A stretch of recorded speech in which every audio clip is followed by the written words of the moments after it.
गासै बादाम नायगिरि नोंथांमोनखौहाय गोजोन्थों आंनि मुङा बिथ'राय मोसाहारि ओमफ्राय एल्ड्रिन मोसाहारिया आंनिनो बियानै जायो बियो थांनाय बोसोरनिफ्राय नै दिनैसिम किडनि प्रब्लेमजोंहाय सैसोनानै दङ ओमफ्राय दा बियो कलकातानि मोनसे private hospital NH Rabindranath Tegore हस्पिटालावहाय ट्रिटमेन्ट लागासिनो दङ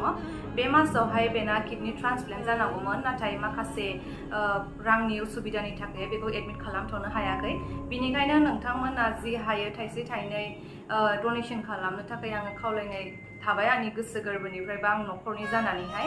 जाहाथे बेखौहाय थाबनो जों हस्पिटालाव एडमिट खालामनानै बेबो जोंबायदि नर्मेल लाइफआव फैफिननो हानाय बायदि ओमफ्राय आङो बे चेनेलनि थ्रुयैहाय गासै नोंथांमोनखौ हामबाय होनो सानो जायफोरा आंनि लाइभ भिडिअखौ नायनानै गोबाङानो डनेशन हरदों आरो गोबां बुरजा फैसा होदों बिनि थाखाय आं गोसो गोरबोनिफ्राय आरो फेमिलिनि जानानैहाय नोंथांमोनखौहाय हामबाय होनो आरो आसा खालामो बिदिनो नोंथांमोना उननि फिउचारावबो हेफाजाब होगोन होननानै खुलुमबाय रायजोफोर आंनि मुङा एल्ड्रिन मोसाहारि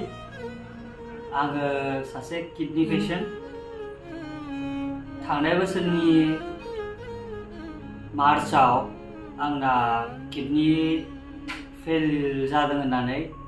मिथिनो मोनदों बेनि उनावथ' गुवाहाटी एक्सेल केयार हस्पिटालाव इमारजेन्सि एडमिटेड खालामनांदों बेनिफ्रायनो डायलिसिस सोलिबाय दं आरो दासिम आङो बिराद फैसानि एसे प्रब्लेम जाना दङ अपारेशननि थाखाय नङाबा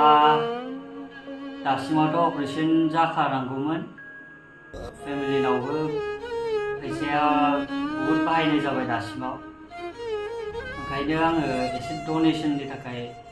बे भिडिअखौ बानायनाय जाबाय नोंथांमोना अननानै एसेबाबो डनेशन होबा बिराद हेल्प जागोन बेनोमोन आरो